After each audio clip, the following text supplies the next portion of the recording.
What's up? This is for Kevin Furno, my top 10 woodworking tools for framing. I've got my Chalkline snapping out on sheeting to cut sheeting or to cut subfloor, to snap out to cut out windows and doors, to snap out lines for laying out plate.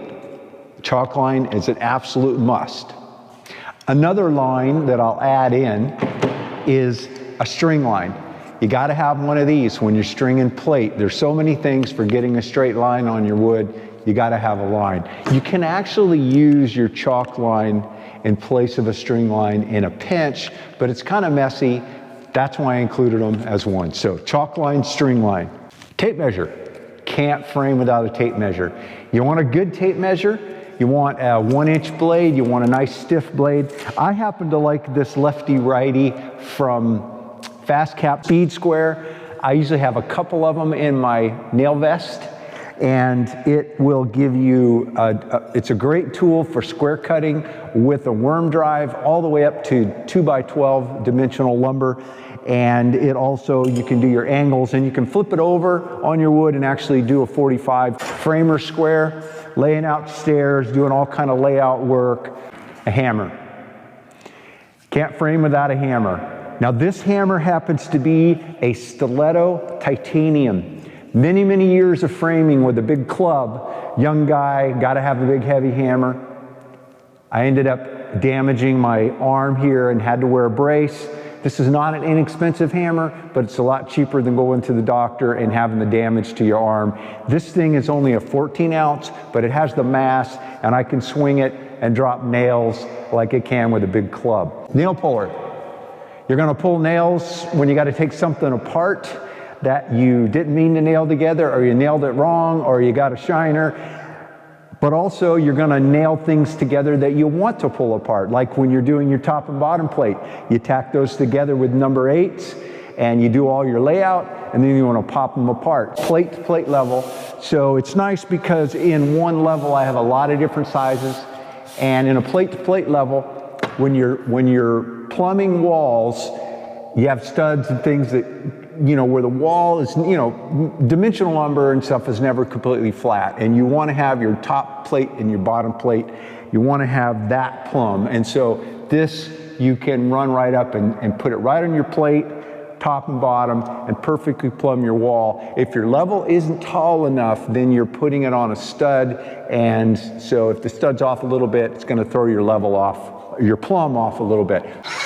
Sawzall. I have burned up a number of these over the years. They've always been corded.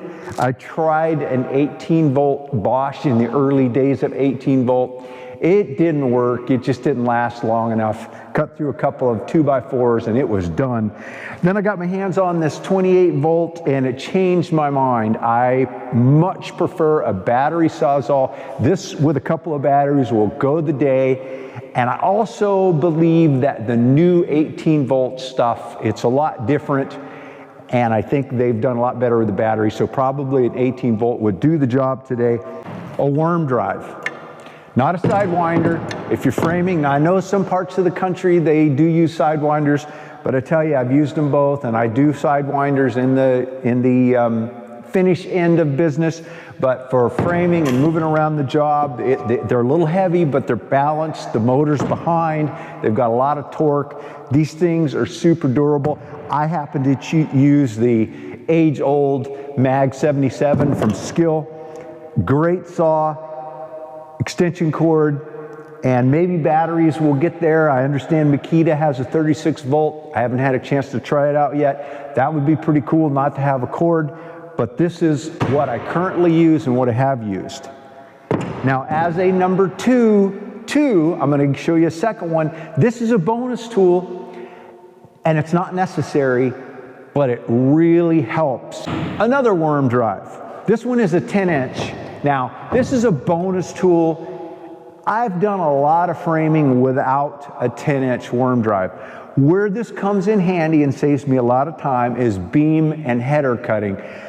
Now I can cut any beam with this saw and a 7 1/4 inch blade and a Sawzall. Basically with the framers square, I can take a big glue lamb, a big beam. I can cut it, transfer the line all the way around, flip it over, cut it, and whatever doesn't go through, then I can finish up with the Sawzall. So this is not critical, but if you are wanting to be as productive as possible, having a 10-inch Wormdrive really helps. Number one, and I thought about this, what is going to be my number one tool? Drum roll, please.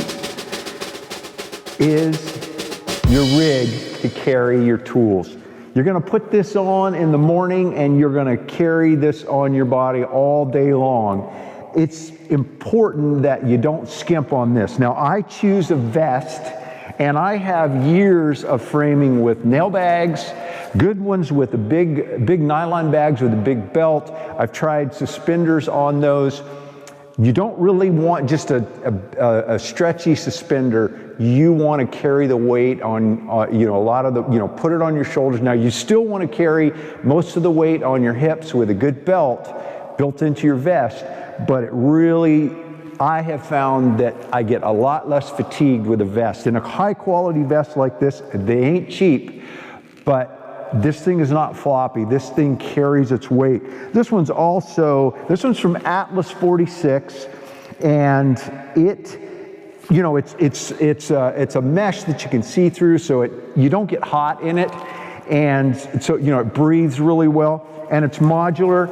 It's got these all of these bags are added onto it, and I did a review on this, but regardless, whether you're into nail bags or a suspender rig or a vest, shop hard, make sure it fits you well, make sure it carries the load well. You're gonna put a lot of weight in this, and your shoulders are gonna get sore, your hips are gonna get sore, and you're gonna get fatigued. You want a rig that can carry your stuff well. If you like these videos, be sure to give me a thumbs up, subscribe, ring the bell so you know when I drop another video.